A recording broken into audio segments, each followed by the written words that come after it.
backyard. It's actually, I've lived here, this is my 13th year in Sedona.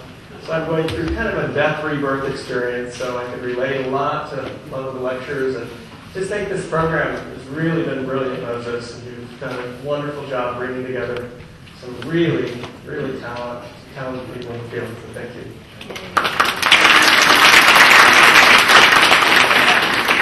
I was talking to Moses' mom, Grace, about when Moses and I met, and I think it was around 1995.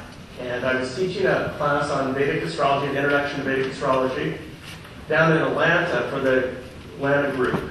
And this young Turk comes in, he's like, this sweet energy, but, this vibrant, Mars energy comes into the room. And I think at the time, you were 20? Yeah. Approximately.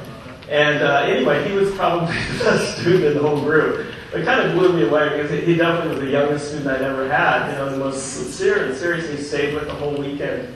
And when he was talking about astrophotography today, I have a Mars ascending line that goes right through Atlanta. So Moses, incarnated for me to experience my Mars energy. And it was really, it gave me a boost, and we've been friends ever since. So it's great.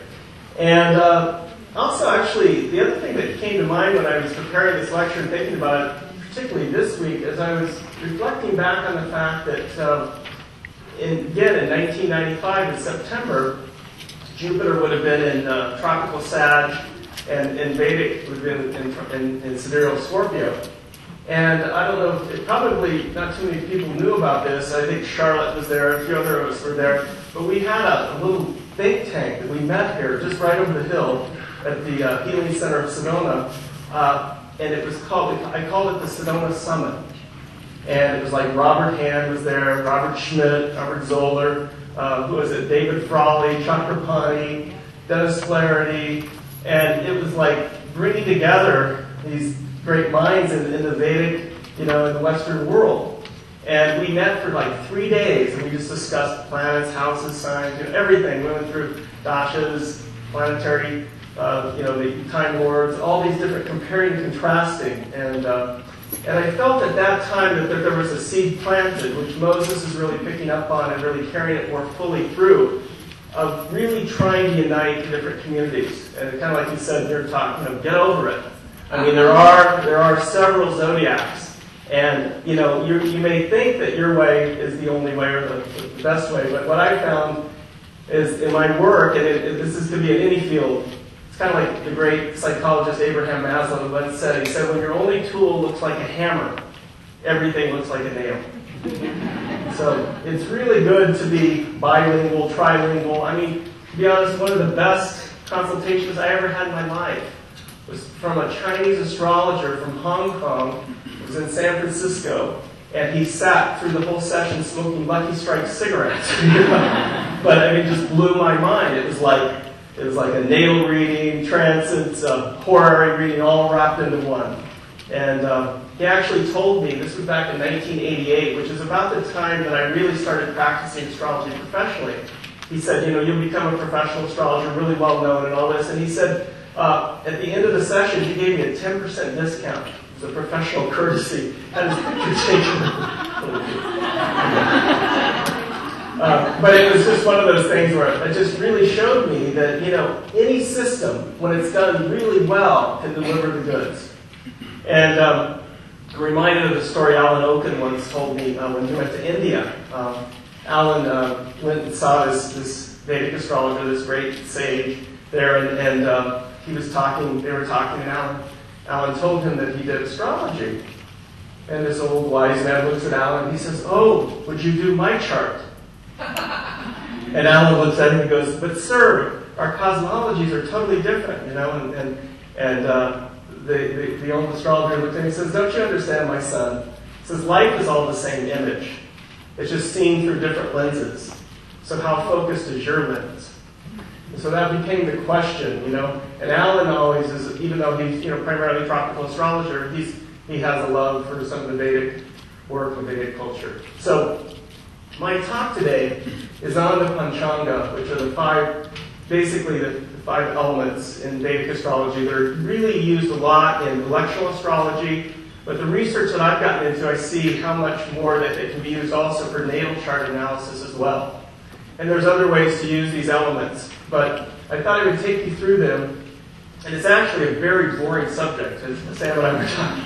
But I'm going to bring it to life for you. Hopefully, I was really inspired by Hank's talk on Dashes Alive, to bring this material really so that you can experience it, that even if you're primarily tropical astrologer, hopefully you'll gain something from this. I'll try to show the overlaps between the systems, and we'll hopefully have a fun time doing this.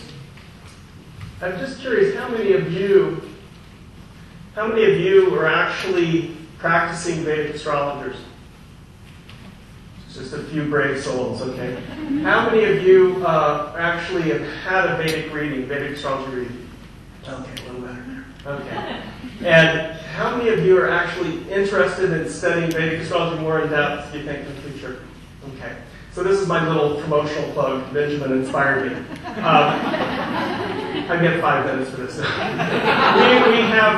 have a conference that's coming up in Phoenix, Arizona in September 5th through the 9th of this year. And it'll be at the Arizona Biltmore Resort, which is close to where Charlotte Benson, who's our hostess with the mostest, she always helps us, along with Lori and Nancy and our whole crew. But it's this beautiful 4-star resort, and I have a client who's basically up in higher echelons there, and so she gave us an offer we couldn't refuse, and we got this $99 room rate there, which usually is, even in the summer, it's $150 or something. She knows we're a nonprofit organization. So anyway, we're going to have the conference there, and it'll start September 5th, go through the 9th. We'll finish hopefully right before the solar eclipse hits on the 11th, that lovely 9/11 solar eclipse that we have to look forward to in September. So at least it'll give us something to talk about right at the conference. And David Frawley will be there, Chakra Lal. Actually, Sam Geppy will be there, Kenneth Miller, Ken Johnson, and also Moses is going to speak. We have a number of, and Demetra George will be speaking as well. We have a number of astrologers from different disciplines and a lot of what I would consider more Neo-Vedic astrologers. We have a lot of real traditional Jyotishis, which are wonderful, great, because they want to keep the purity of the teachings. I understand the importance of that. But there's a lot of us like myself who tend to, it's that Uranus leading my whole chart or something, and tend to kind of want to deviate a little bit from the tradition. And so I thought about renaming this talk Confessions of a Neo-Vedic Astrologer. So I will share a few of my problems that I have with traditional Jyotish, as well as the lovely, wonderful things of it as well. So the Panchanga basically Pancha means like 5, and Anga is limbs. And so these are like 5 really key limbs to think about when you're accessing Vedic astrology.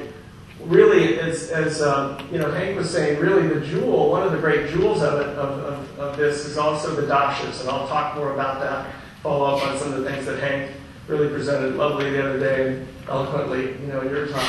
But these 5 jewels are really important to kind of help you to get a grounding. It sounds like most of you, maybe studied a little bit. So hopefully I'll try to keep this to where it won't be too basic, but also I feel like I need to cover some core issues. One thing for sure is that, again, as we talked about already, Vedic astrology is based on the sidereal zodiac. So it's based more on an astronomer's point of view. So right now, for example, the planet Jupiter is still in the constellation of Scorpio. Planet Saturn is still in Cancer in the Vedic system. In order to calculate your Vedic chart, for those that weren't here the other day, you basically subtract approximately 23 degrees from all of your tropical positions, including the ascendant, midheaven. You can even throw Chiron in if you want. But but you would take those planets and convert them into their sidereal positions. Okay? And one of the things about Vedic astrology, besides this difference, being a sidereal-based system, which actually I feel like no matter how you cut it, it's like, why would you deny where the planets are constellationally? I mean, I have no problem with tropical astrology. It keeps us in touch with the seasons. It keeps us in touch with the equinox, solstice points, all these important aspects. But why would you want to deny where the planets are in the constellations? And actually, in some ways, there could be even 3 important systems of astrology, Vedic, tropical, and constellational, because even the constellations as we know, are not into these nice little 30-degree bundles that we tend to pretend when we place our abstract view on the zodiac. And actually, even Philip Sedgwick, his heliocentric work, of course, is another level to look at as well. So we have a lot of ways to look at these different systems that are really important. And I was thinking, too, that in the Vedic system, Hank kind of alluded to this the other day, is that it's very much a lunar-based system. Sam's going to be talking about moon yogas right after this talk. But this system has a lot of emphasis on the moon. So wherever the moon is in your Vedic chart, that particular house it's placed in, aspects to that moon, are going to have a strong impact on not only how you perceive the world, but also how you move in the world. And we could say even the moon in Vedic astrology has some connection with desires too, what you desire. So if the moon's in the 10th house, it's going to be a strong career emphasis. Moon in the 7th, it's generally difficult for a person not to at least want to be married or want to have a partnership. Moon in the 1st, there's a strong focus on the self. If you have moon in the 12th house, that's why you come and hide out in Sedona, at least for one. So, the idea is that wherever the moon is, that you'll have a lot of emphasis, and that will be a real strong point. And as we mentioned, the nodes, and Ray talked about this in Western astrology, the nodes of the moon are very important too, because they're called Chayagrahas, or shadow planets. So they're actually treated as planets in the Vedic system. And so there's generally, in the Vedic system, there's the 7 major planets, with the sun, moon, and the 5 planets, luminaries, the 5 planets, and then there's Rahu and Ketu. According to some even traditional Jyotishis, they carry the energy of Uranus, Neptune, and Pluto. I was at a Mars temple, and I lived to tell about it, in London, and I was giving a talk at this Baba conference, this British Association of Vedic Astrology in London, and I was giving a talk on the outer planets' use in Vedic astrology. And I always think, this one really gets me into trouble with the traditionalists when I do this stuff.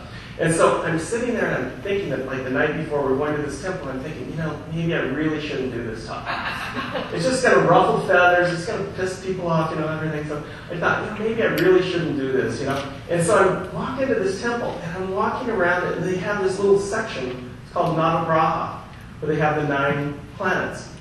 And I'm looking at it and I'm contemplating this whole thing while I'm walking around this temple, and I look at it and all of a sudden it says Ketu in Sanskrit, and then it says Neptune.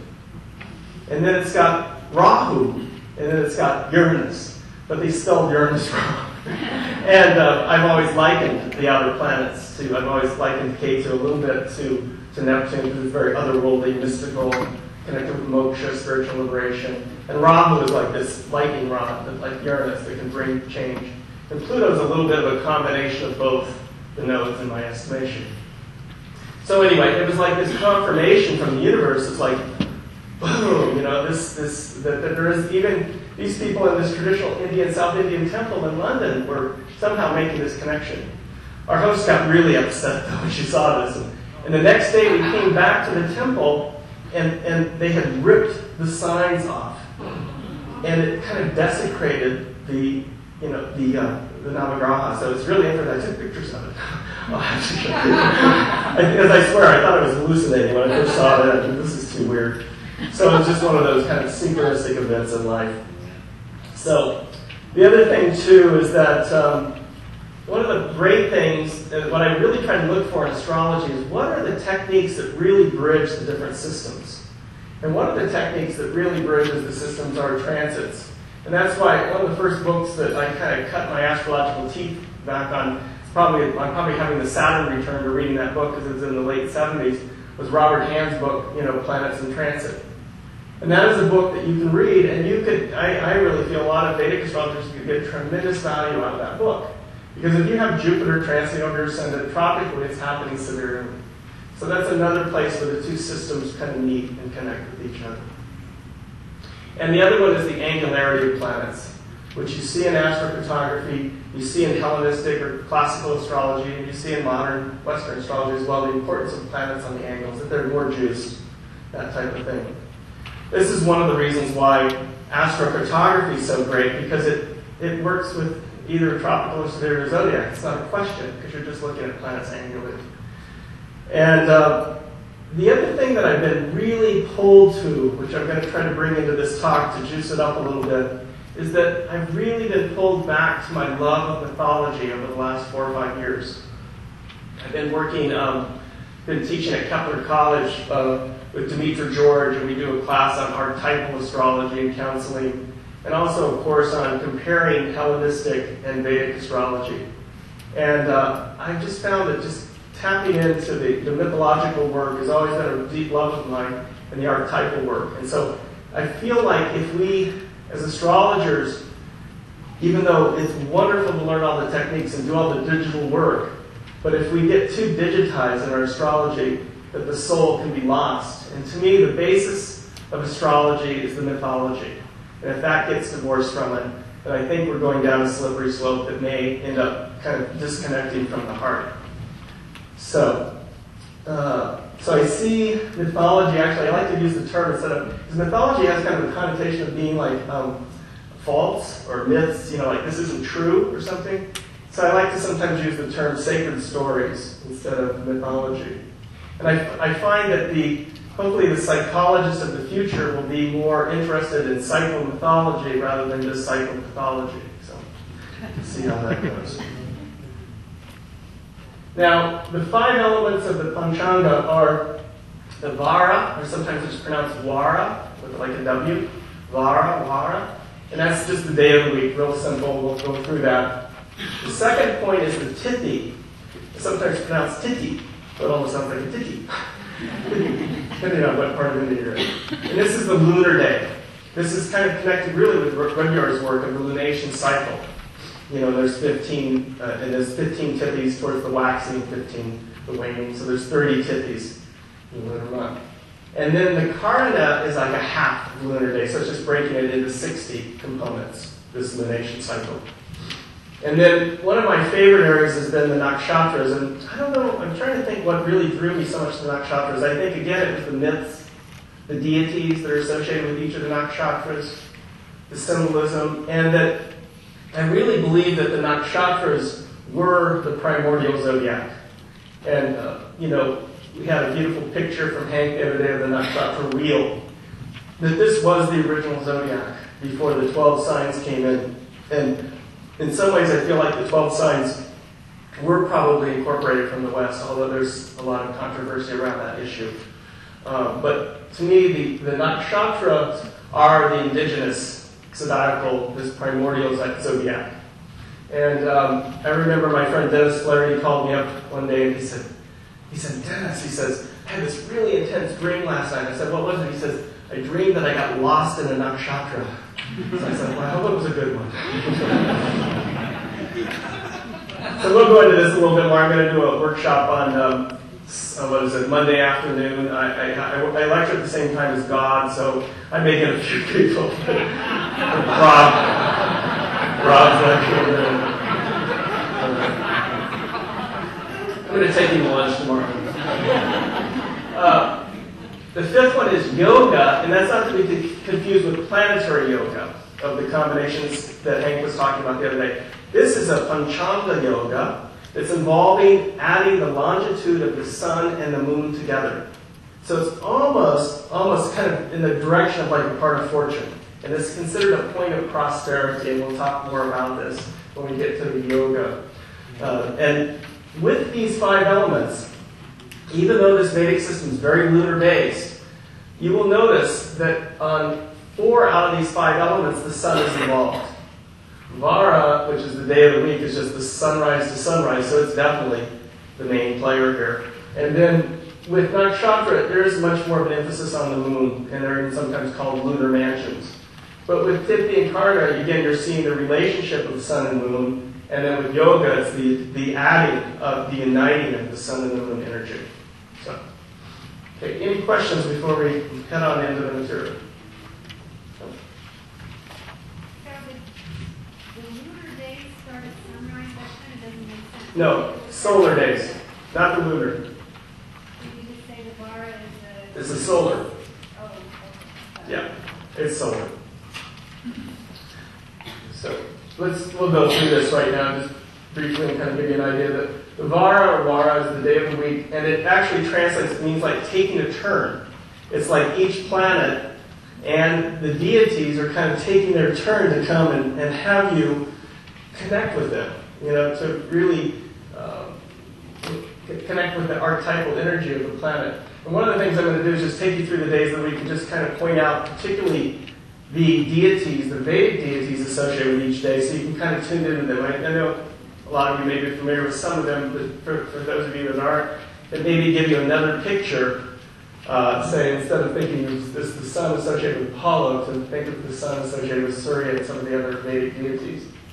So this is calculated basically from sunrise to sunrise. So what happens here, and this is something to note if, with your birth time, is that if, for example, like me, I was born at 4:38 a.m. on a Tuesday. So what would be my Vara if I was born on a Tuesday at 4:38 a.m.? Mars moon. Monday, right? Because it would go to the preceding day. So the idea here is just, even if you're born on a Tuesday, make sure that it's, of course, the birth time is after sunrise, and then it would count towards the next day. So I was born early morning Tuesday, but it wasn't sunrise yet, so I'm a moon child. Are there any deities of the nights? Of the what? The nights. Like, is there sunrise to sunset and then sunset to falling sunrise? Yeah, there are connections with sect in terms of, like, sometimes for a night birth, the father, Saturn would be the father. Oh, I'm just talking about in this Vara system. No, I'll use Hank line. I don't know, because there probably is a breaking down more fully of that, but we won't go there in terms of Hora, the hour of the day. Yeah, there's a breaking down in terms of planets connected with different hours, like planetary hours. Right. Yeah. But this is more just on a real general level. And again, the idea is that whatever day you're born, that's going to emphasize that planet archetypally for you in your life throughout your whole life, but also it will emphasize how that planet, of course, is aspected in your natal chart. So if it's really well dignified, that may be a really wonderful, powerful planet for you throughout your life. If it's not so dignified, that could even indicate like a rough beginning of life, of early childhood challenges and traumas and things. This is out of the Panchanga. This is the one element that doesn't really you can't make a real strong case for it being indigenous of India. It seems to have had influence through Western culture, through the days of the week and that type of thing. But what is indigenous is what the Indians did with it. And what they did with it is they started using their gods, their goddesses, to connect with the archetypal energy of each day as we go through. Now, for example, does anyone know if they were born on a Sunday? Okay. Well, you can see if this fits you a little bit. Supposedly, my wife, actually, Laura, she's born on a Sunday. It indicates bright, attractive, honey-colored complexion, compact body. I won't go through all these, but one thing is that they can bring fame, success, and actually it's connected with gifts in the arts. And powerful, and there could be, because the sun in the Vedic system is such a hot, intense planet, that it can also bring issues with anger and issues with pride.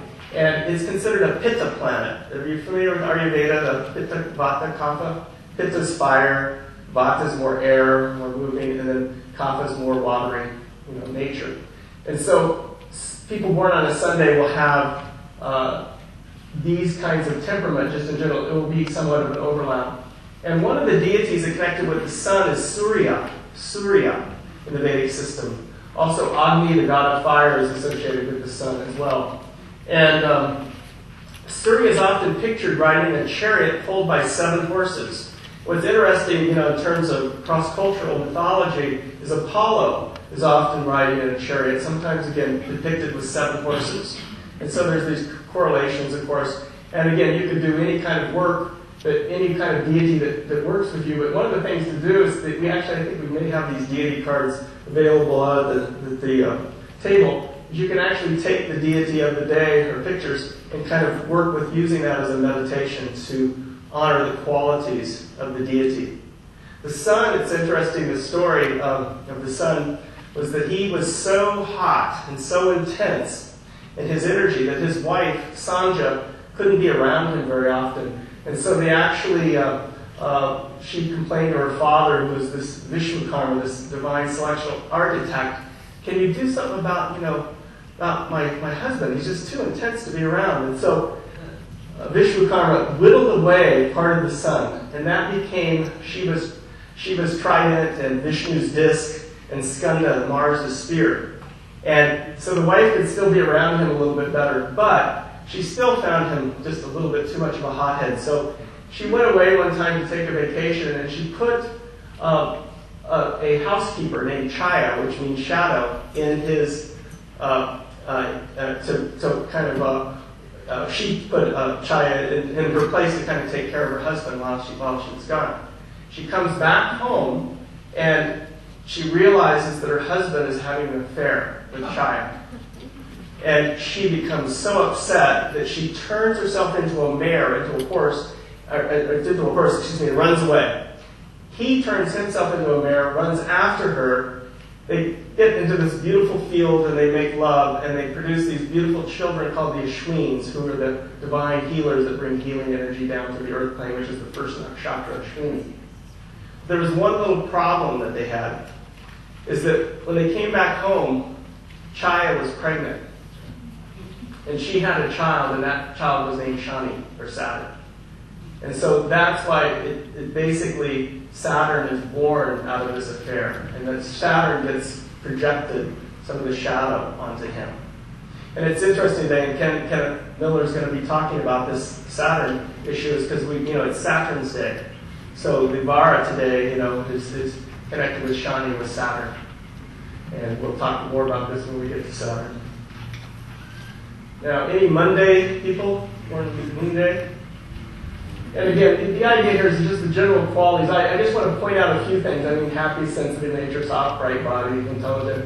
But one thing that's kind of interesting is that there's a story here about interested older women and married people.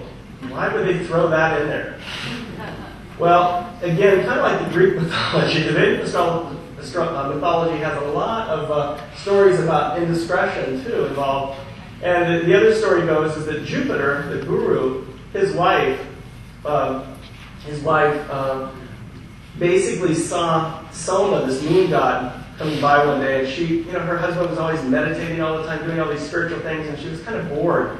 And so this beautiful Soma, this moon god, comes riding by on his, on a deer, and she falls in love with him, and they elope. This creates this incredible uproar in the kingdom. And so what happens is that there's this big war going on, and that Brahma and Vishnu have to step in and try to save the kingdom. And so they basically tell Tara, Jupiter's wife, that she has to go back to Jupiter. And so she goes back to Jupiter, but then again, there's one little problem. She's again pregnant. And that baby is born, and that baby's named Buddha, but not like the Buddha, but like Buddhi, intelligence, Mercury. And so that's why it says in the Vedas that out of the moon the mind was born. Out of the moon the mind was born. So the moon and Mercury are considered somewhat inimical to each other because of this. They're both very mental planets. And they sometimes, when they're together, they can make the person a little bit too much in the mind. And this constitution here can be Kapha, watery, with moon, or Vata.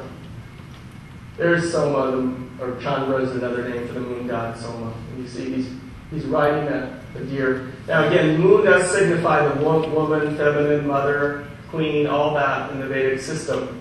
But all the deities also have a male form as well. So this is the male form of the moon. Anybody want to admit to being born on Tuesday? Mars Day. No, it's actually, it's interesting that in India, if you go to Bombay, that the busiest day of the week at the Ganesh temple is Tuesday. It's because everybody's trying to get their blessings of Ganesh so they won't get in an accident. Mars, again, depending on your chart, Moses alluded to this, it can be a very powerful planet. If you're Leo rising, Vedically, or Cancer rising, Mars becomes what's called your Yoga Karaka. It's like a planet of power.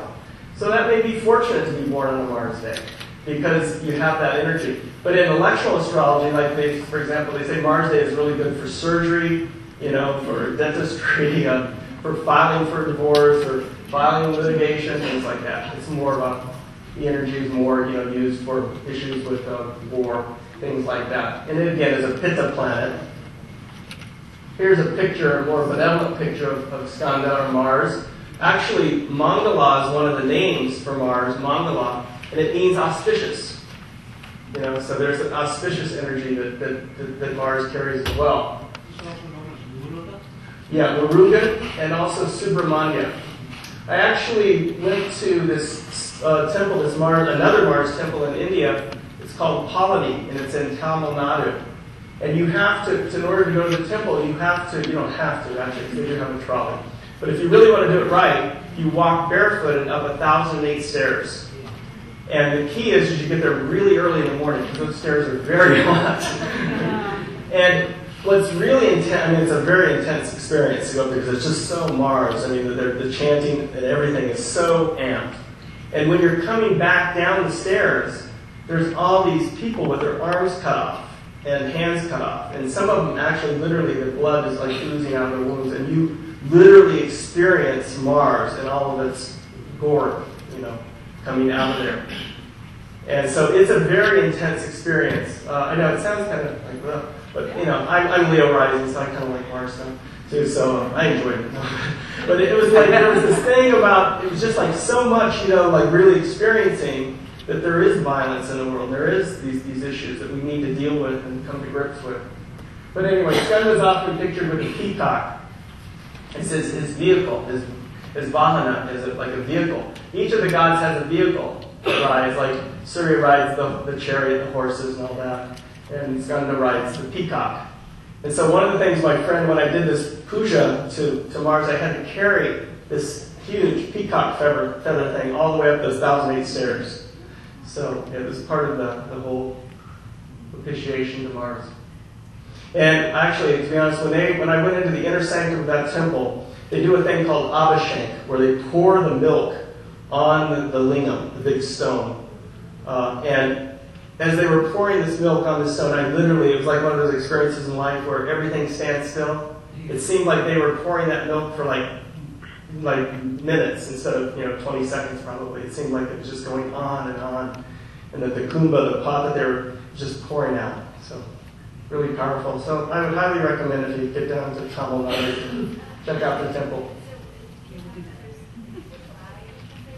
Well, yeah, you can think about that. Overcoming vanity would be one way. The peacock's also connected, though, with the third eye. You know how the feathers have the eye? It's connected with the spiritual eye. And there's a lot of other symbolism with that as well. Now, Mercury Day, of course, is good. That's actually a fairly good day to do astrology. If you're going to pick one day of the week, because it's Mercury, Mercurial Day. It's good for communication, good for connecting, things like that. Gifts with the hands, good for trade, commerce. And it has a Vata nature. And one of the deities associated with Mercury, besides Vishnu, who is and Buddha, actually the Buddha, who is an incarnation of Vishnu, is Saraswati as far as a goddess. And Saraswati is associated, she's the goddess of learning. So when we did that little mantra the other day, at the beginning of the ceremony, that was actually somewhat of a Saraswati mantra, a teacher-student prayer.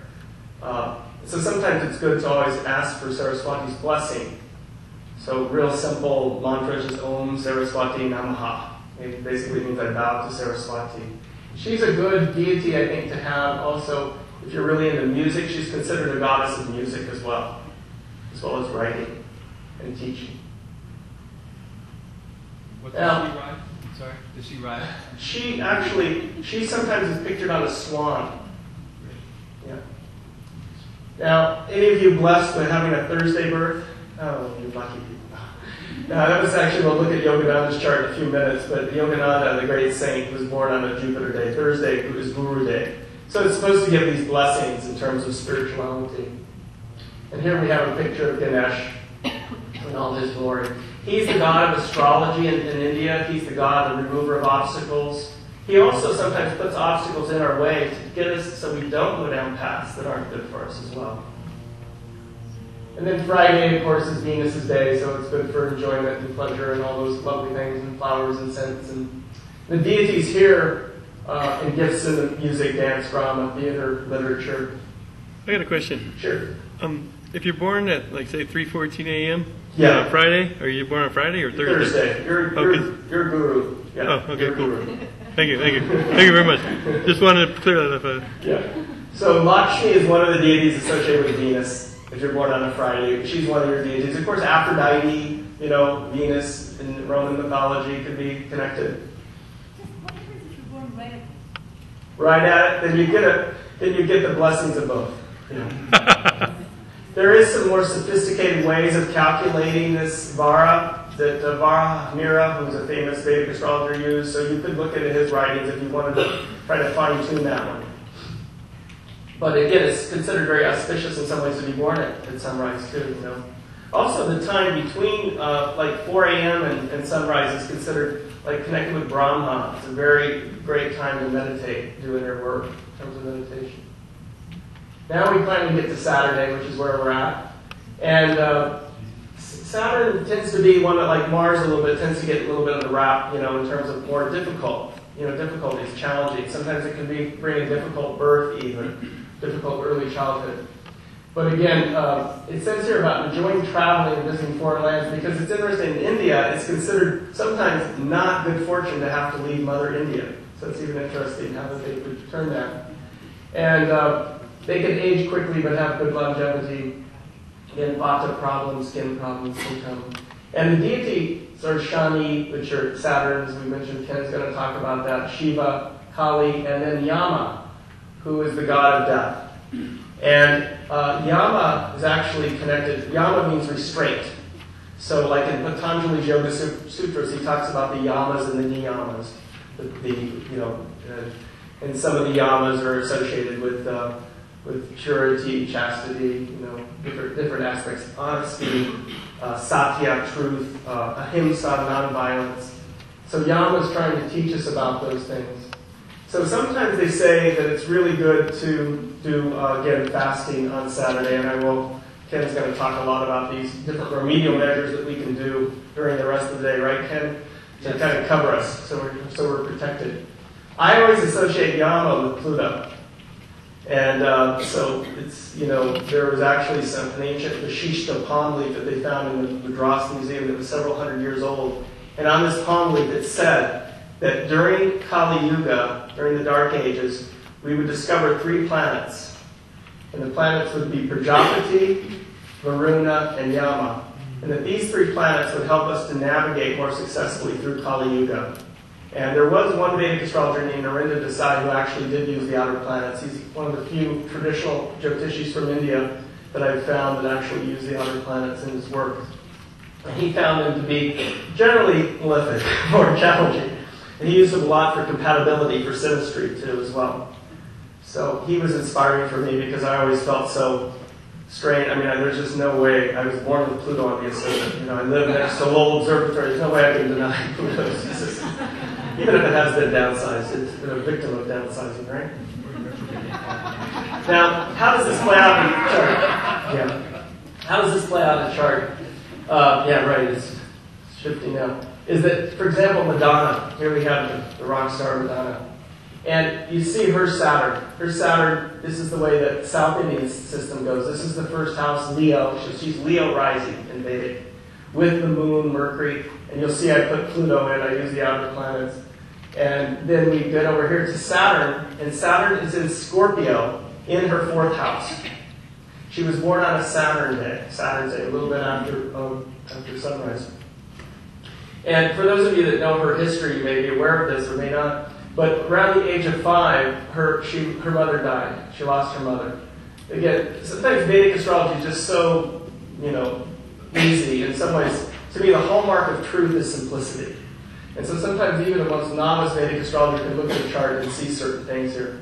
So she was born on this Saturday. The Saturn has this influence. She was running the Venus, and she was just getting ready to go into the Saturn Bhukti when her mother died. And then she basically went right into that Bhukti and the sub-cycle of Saturn, and then had to mourn that death over the next year or so. Actually, Venus-Saturn lasts a few years, so it's literally a longer cycle. So it was like a 3-year cycle that she was in right after the death of her mother.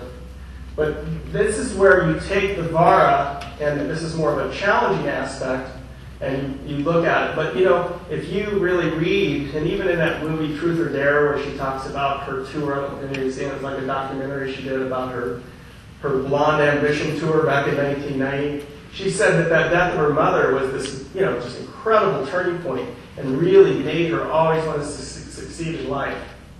And in a way, she kind of felt like she dedicated her life, you know, to her mother's memory. Even some of the songs that she's written and all those things. So that she, again, we could say, kind of made lemonade out of the lemons. Just a couple other little things in her Vedic chart. I use Lahiri Anamsha.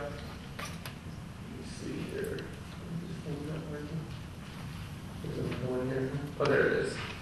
And you see that her sun is at 29, 49 Cancer, so she's almost like a triple Leo in the Vedic system.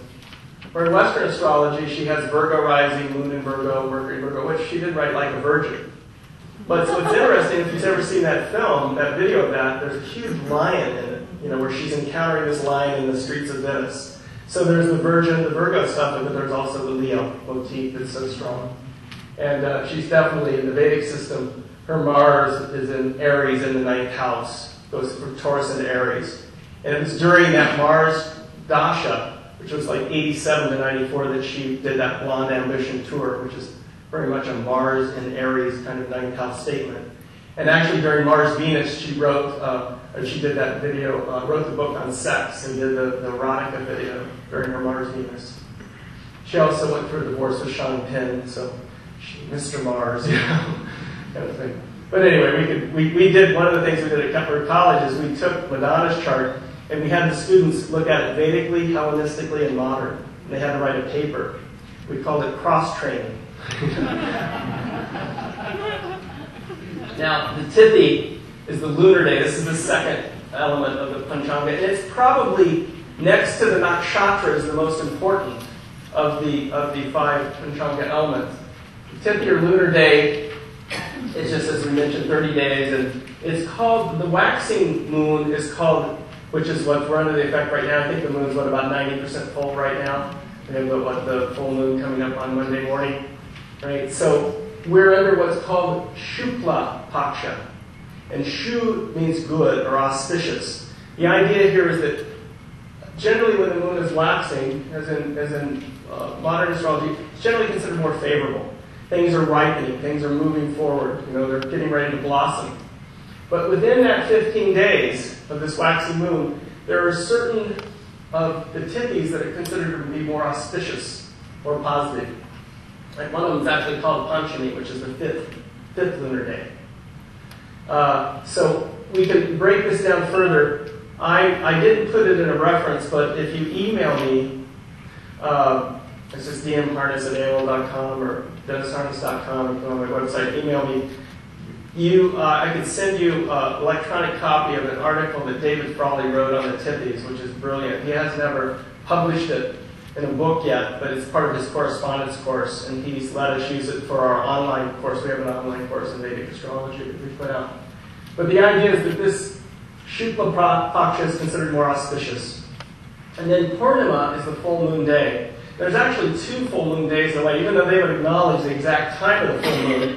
There's the 15th day coming into that full moon, and then there's the day after, in a way, because you're starting the next cycle of the 15 days down towards the waning moon, which is called Krishna Paksha. And Krishna is, of course, benevolent, lovely, but he's also pictured with a dark complexion. So this is the moon, showing the moon getting darkened. And then Amavasya is the new moon day, or days, actually, because it would be the last day of this and the first day of the waxing cycle would be considered new moon days. So in a way, it's a little different, because you have 2 full moon days in a way with these cycles, even though they would, again, acknowledge the exact time of the full moon, and it would be the same time as you get in tropical astrology. So this is another area where we do connect. But then you have also the 2 new moon days. There's Krishna.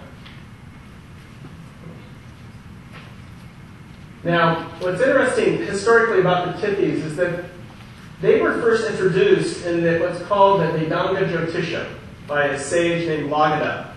Now, Pengri dates Lagada to like 500 BCE or something around that, but most the people in the Vedic community date him much earlier, although that book may have gotten codified more, even according to Pingree, by around 500 BC.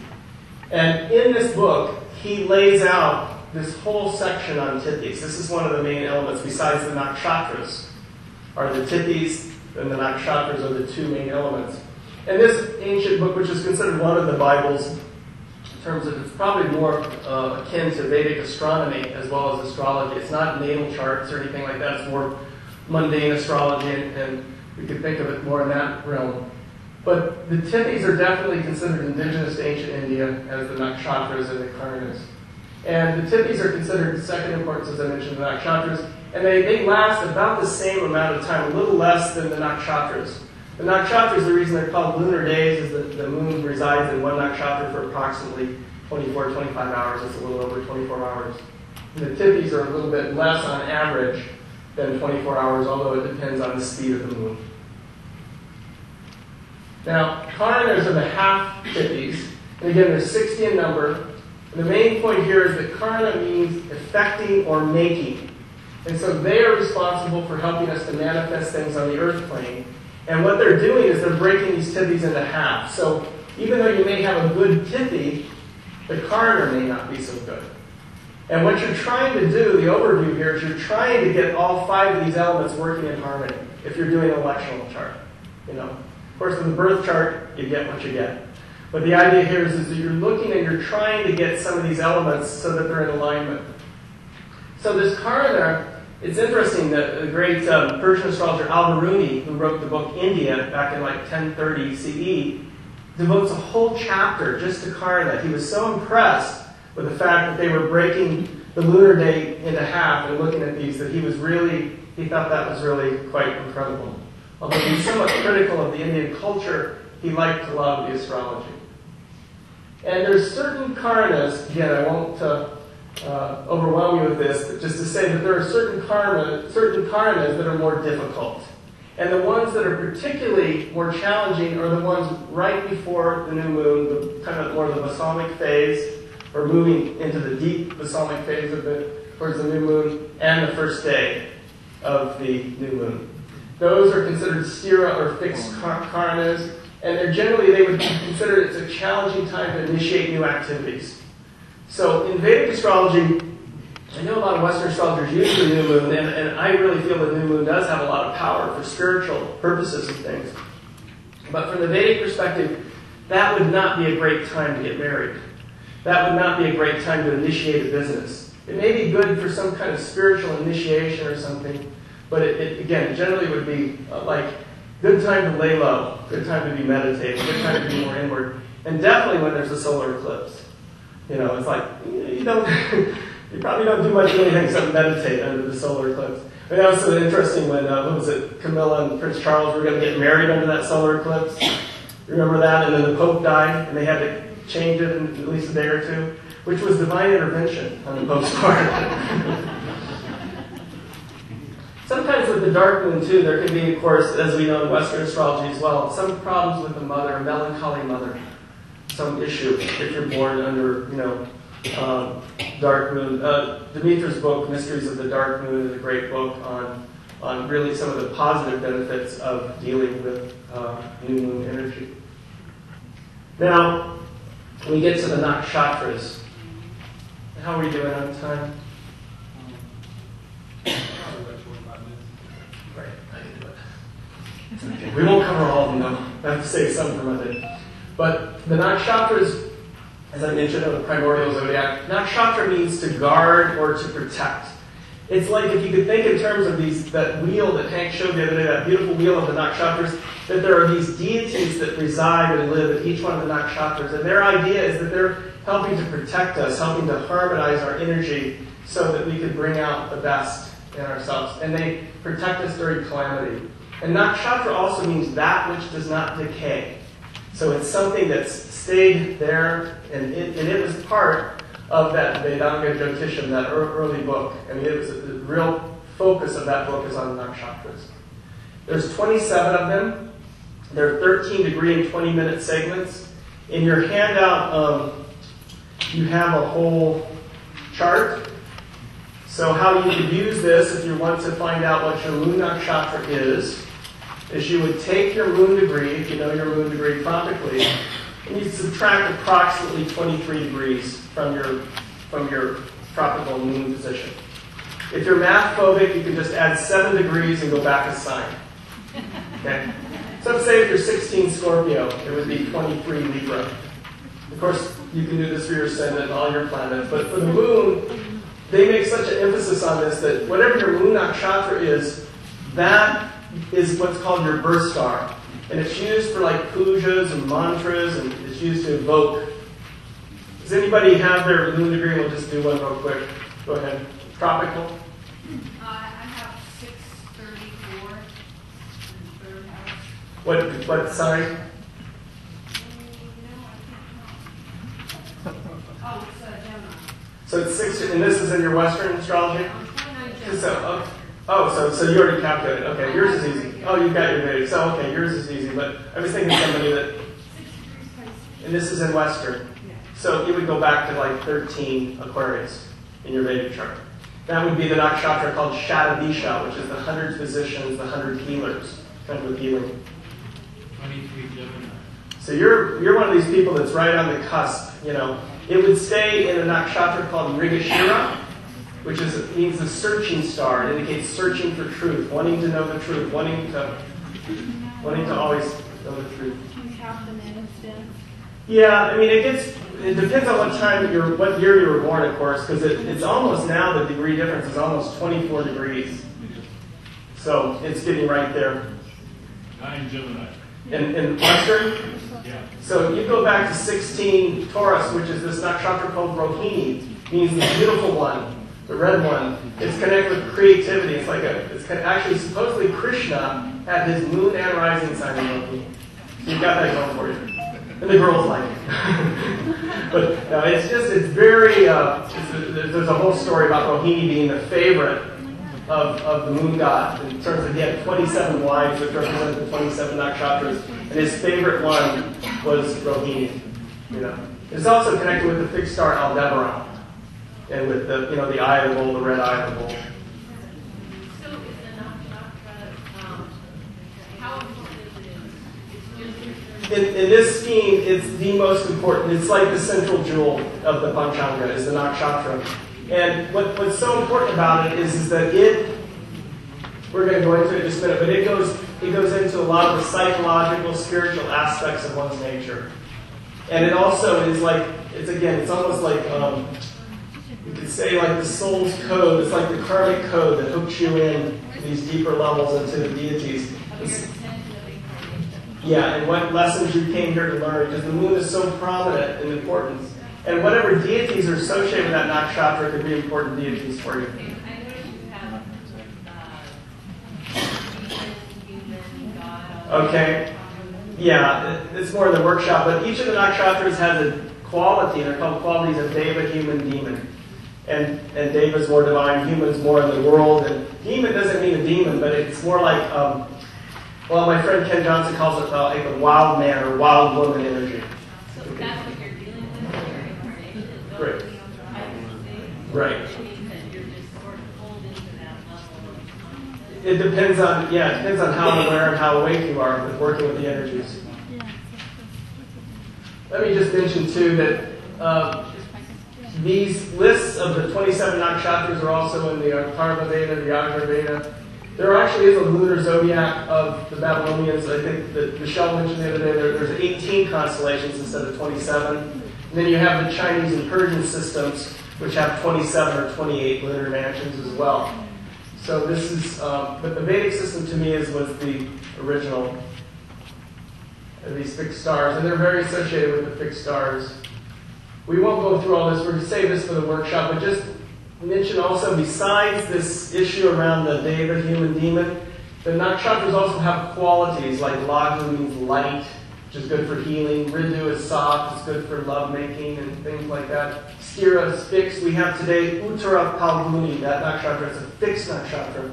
So it's good for establishing, like buying a home or trying to establish something.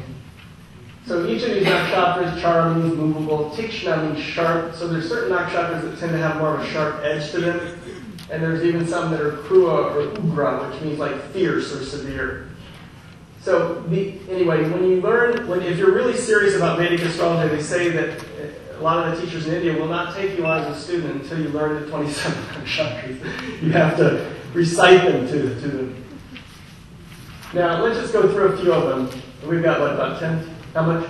20 minutes? Great. Ashwini is the first nakshatra. Now this, I'm going to help you in terms of the tropical.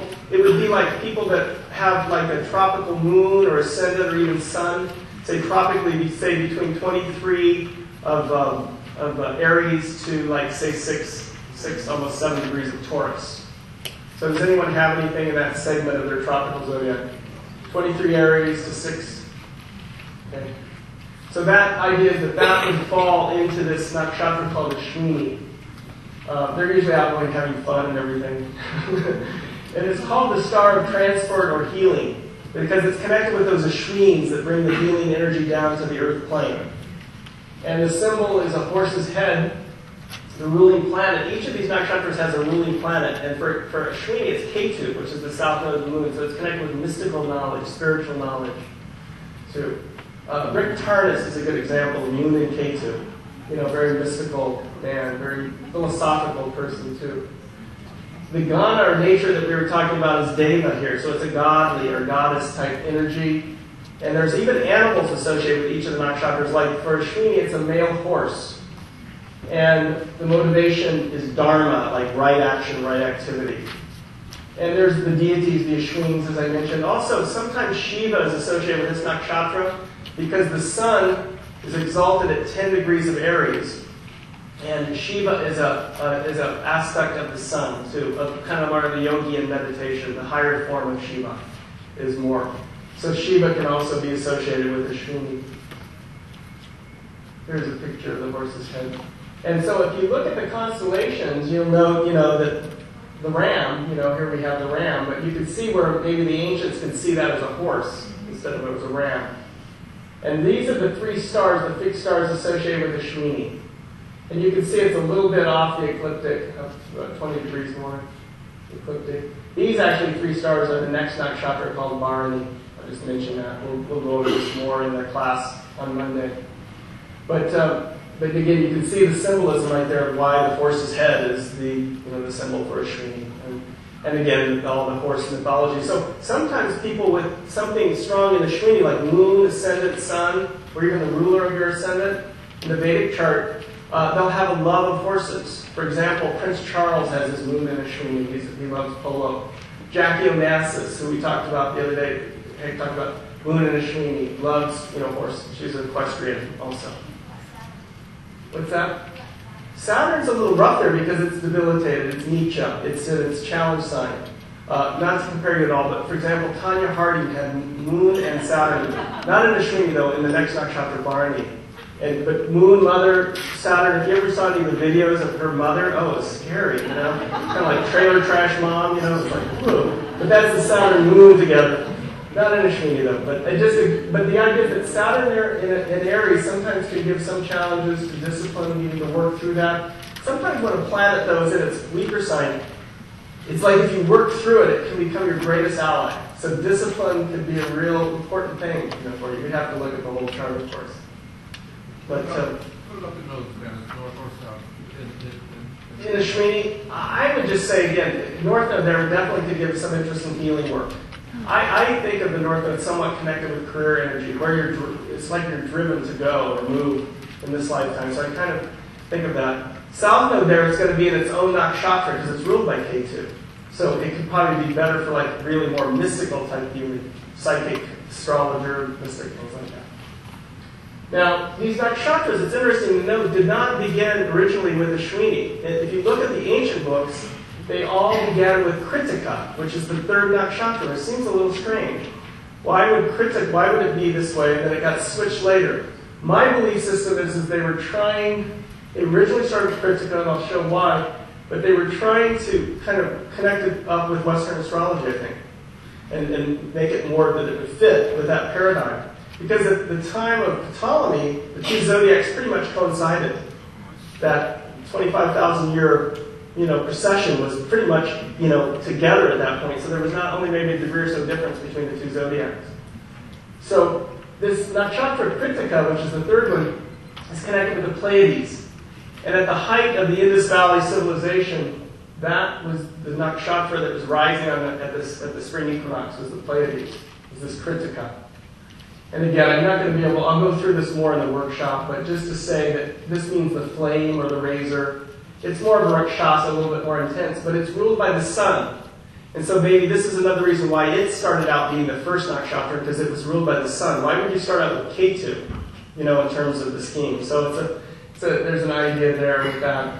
And again, the deity here is Agni, who's the god of fire. And it's, again, the Pleiades are up here in the shoulder of the bull. You see the Taurus bull. And it's really interesting. One of the Pleiades is Maya, who's was the nymph that was the mother of Hermes. And I always think about the Hermetic tradition coming through as well. I always think of Parashara as kind of like the Vedic Hermes. He was the god, or the deity, we could say, the way he was kind of placed at that status that brought in, he was one of the major voices of Vedic astrology. But it's a little bit like Hermes. It's hard to track down a birthday for Parashara. This is really interesting. This is a seal that was actually found in the Indus Valley that's over 4,000 years old. And it has the bull. This is supposedly is Durga, who's like an ancient goddess energy. She's being worshipped by Rudra, an ancient form of Shiva. And you see the seven sisters, the Pleiades here. And the symbol of the fish is supposedly, according to Parpola and other people that have studied this in the script, is supposed to represent, the fish is supposed to represent stars swimming in the night sky. Stars. This is a very powerful image. And again, Kritika falls primarily in the constellation of the bull, Taurus. It's a very powerful. And again, this symbol has been dated definitely around 2200 BCE, so over 4,000 years old. Now, I wanted to give you just a flavor for a couple more nakshatras, some of my favorite ones. We have this Magha rising now, and we had the moon in Magha the other day, the Leo energy. This is connected with the fixed star Regulus. And the symbol is a palanquin that carries the king through the town. And the ruling planet again here is Ketu. You'll notice in the scheme that each of the first nakshatras in the fire signs are all ruled by Ketu. They're all kind of mystical, otherworldly. And the idea is that the first 9 nakshatras are connected with the principle of rajas, of movement, activity. The next 9 nakshatras are connected with tamas, which is like bringing things into the earth plane, like Leo, Virgo, Libra, Scorpio. And then the last 9 nakshatras are connected with sattva, sattvic, more spiritual, Sag, Capricorn, Aquarius, Pisces. So, this is Regulus here in the heart of the lion. And with the precession that we're going through, I don't know if you're aware of this, but, before too long, another, 40, 50 years or so, Regulus is going to precess into Virgo. 5. How many? 5 years. Just at 5. Well, it depends, I guess, how much I'm actually used to. 5, I don't know. Oh, yeah. No, this is 2012. It's part of the whole thing. Yeah. Really? 5 years? Wow. Check I was this talking to out. Rick last night about maybe he's it's a little different. But anyway, it's coming soon. According to Dennis software, because I looked at this, yeah.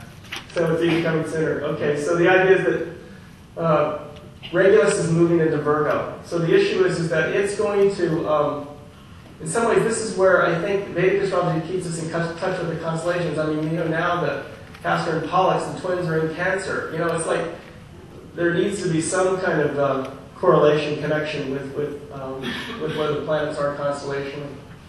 But anyway, Regulus is, as you know, is a very high magnitude star connected with Leo and particularly with Magha. Yogananda, the great saint, had Magha rising and moon here. He's like double Magha, his energy. His guru, Yukteswar, was a Vedic astrologer also. This is Yogananda's chart, moon and rising in Leo. And again, Jupiter, Mars in the 8th house. His guru was an astrologer, Jupiter in Pisces. His guru had a beautiful line. He said, a child is born at that moment in time that's in mathematical harmony with that soul's karma. And that the message blazing across the heaven, or the chart reflected one's unalterable past and future probable results. But his last line was, he said, the message blazing across the heavens at the moment of birth was not meant to emphasize fate, but was to arouse the will to action. So Yogananda really didn't like astrology that much because he thought it short-circuited the will. And I always remind everybody that the best way to predict the future is to create it. Okay. Mula is the next nakshatra we'll cover, and then we'll move on to the last part of the talk. Mula is really interesting because Mula is where Philip was talking about, remember, about the galactic center? Well, this is where the galactic center is, in Vedic astrology, is the early part of Sagittarius, which is where this Mula nakshatra is. It kind of falls kind of right in the middle of this nakshatra, Mula. And what does Mula mean? It means the root or the source. And, it's sometimes can be a very challenging nakshatra because it's one of the deities ruling here is Nariti, who is the goddess of dissolution and destruction. And if you remember the 9/11 chart, you'll have seen the Ketu and the Mars conjoined in Mula, close to the galactic center. It's interesting because the World Trade Center. And of course, there were a lot of planets Vedically in Gemini, the twin towers. And then, of course, we had the Pluto-Saturn opposition too going on. So the idea here is that this nakshatra, it has a Rakshasa nature, kind of a demon nature, intense nature, but yet it's in the sign of Sagittarius, which is ruled by Jupiter. So, for example, Al Gore has his moon Jupiter in this nakshatra, Mula. So it can bring good things too, in terms of humanitarian types of energies as well. Mula. And again, it's connected, as actually Philip said it the other day, it's connected with the root chakra. So we have a lot of activation going on with Pluto going through this segment of the zodiac right now in terms of the Kundalini energy really getting hyped and activated very strong for people, which could be challenges as well as difficult, as well as good things. This is a picture of Kali. She's another deity associated with Mula, with this. And then next year, towards the end of this year, towards the end of 2007, Jupiter will move through this nakshatra as well. So we'll have Jupiter coming in as well. So I think there could be a real shift in terms of educational paradigms. Now the last segment of this talk is on the Panchanga Yoga. And I'll try to make this real simple for you. Again, it's basically adding the sun and moon together, finding out that degree, and then you would need to have, I'm working on this material now, I'm going to be turning it into a book and probably some software. It's basically, they're like 27, another level of 27 nakshatras, except they're connecting both the sun and moon energy together, so I kind of connect them a little bit with a part of fortune. And so each one has a different quality, different temperament to it. And Al-Biruni actually lists all 27 in his book, India, so we know that these Panchanga yogas existed by that time, by the 11th century. According to Oja and Dikshit, the yogas first appear in the Panchanga around 678. That's a really hard name to have, Dikshit. I mean, it's tough. But anyway, he's a good historian. And I always think of the Panchanga yogas as like uniting Shiva and Parvati, uniting their energies together, the sun and the moon, the conjunctio, the sacred marriage, bringing the energies together. And I've just gotten fascinated. The last 4 or 5 years, it's kind of like the nakshatra material. I just got submerged in it, started following them each day, because these yogas will last again for about 25 hours at a time, a little over a day.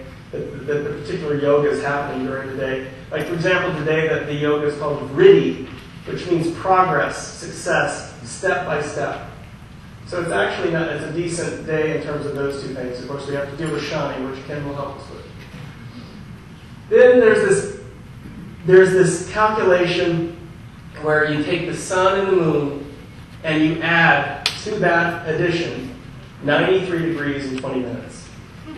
Now at this point you're going to go to hit the mega level. My eyes glass over, so don't worry about this calculation right now.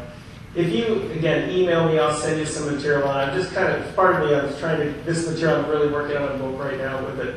But the idea is that this particular placement where you add the sun and moon and this 93 degrees in 20 minutes, it'll fall on a particular segment of the zodiac, a nakshatra, and then that planet that rules that will be like the point of prosperity. So, for example, let's get one up here. Sorry, go this way. The ruling planet by nakshatra. Yes, good. So if, let's just say, if you added your sun and moon together, and it came out to where the sun and moon, because once you get to 0 degrees again, if you added the longitude of your sun and moon, and say it ended up being between 0 and 13 degrees and 20 minutes of Aries, that would make your yoga be Vishkamba, which means supported. And it's generally a positive yoga in your chart, your natal chart for relationship, marriage, partnership, things like that. It's generally a good yoga. But then if you add the 93 degrees and 20 minutes, it will make your yogi planet Saturn, because it falls into the nakshatra pusha. This is a little too technical, but the idea here is just get the sense that there's going to be a planet, and thank God the software does it for you easily. If you're getting the Vedic software, it'll calculate this point for you. That particular planet will be connected with prosperity for you. Let's see here, let's go. For example, this is the one that's connected with Yogananda, the saint. When you add his moon and sun, it adds into 13 degrees and over 13 degrees and 20 minutes of Aries. It's called Priti, means fondness. It's attractive, magnetic, good communication, spiritual type person. And Princess Diana, for example, has this yoga in her chart as well. Person that wants to do humanitarian work, charitable work. It's considered, again, a very favorable yoga in terms of Panchanga yogas. And when you add the 93 degrees and 20 minutes, it comes out to be Mercury as the particular planet, the yogi planet. And if you look at Yogananda's life during his dashas and bhuktis, you'll see that during his Mercury periods, he would often have his great successes, and people would give him all this money and everything because it was what we call the ruler of his second 11th house, not a yoga planet as well. So it brought all this prosperity. Now, the last one we'll talk about is Shiva Yoga. This was one that Madonna has in her chart. It's brave, bold, independent, strong body. It's generally considered really positive because you have the grace of Shiva, but it has the power to inflict or end suffering of others. So it can inflict or end the suffering of others. And you see Madonna has this one, George Bush, Dick Cheney, Adolf Hitler. And so it's a Shiva energy, so it can be used for constructive or destructive sense. This is a particular powerful, and the yogi planet here is Mercury. There was a story recently I heard where Bush was doing a roast of Dick Cheney. This is about a year ago. And he said, and George said, he goes, yeah, he says, my buddy here, Dick Cheney, he's the only person I know that has a lower approval rating than I do. He said, you would have thought he shot his best friend.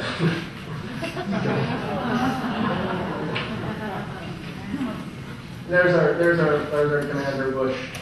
And again, like even in Western astrology, as you know, Saturn's been going back and forth over his Venus. And the Vedic chart's interesting because Venus is his 11th house ruler, which is friends. And it's like all the friends in high places are starting to fall for him, during this Saturn transferred over his Venus. He is in a Mercury cycle, so he is somewhat protected because this is his yogi planet. And so he's kind of been protected financially and everything and all this, but still, all the president's men, which is really running the country, are starting to fall. I think part of it's he's been having Saturn going over all these planets, the last few years. I think when it went over his sun, it's interesting. What happened was Reagan died. Ronald Reagan died. I was thinking maybe it was going to be his father, but it was a father figure that died. And Bush has this unusual Kalasarpa yoga that Hank talked about, I think, the other day, where all the planets, because we don't, traditional Jyotish, you don't use Uranus, are in between the nodes of the moon. This indicates a very fated lifetime. Harrison Ford has it. A lot of famous people have that in their charts. Margaret Thatcher. That doesn't necessarily mean negative, but it indicates a very fated life. And the Abha Yogi, I won't go into that too much, except you just add 186 degrees, 40 minutes to the yogi point. And that planet that rules that nakshatra is considered a point of adversity. Hard to focus, some wonderful work on this in terms of this Abha Yogi and Yogi. But in both cases, in Madonna and in Bush's case, their Abha Yogi planet is Mars. And so it also can indicate that Mars can get them into trouble and create problems for them if they become too Marsy. And then we have the end of the solar system here. Dinner's ready. Anyway, thank you for being a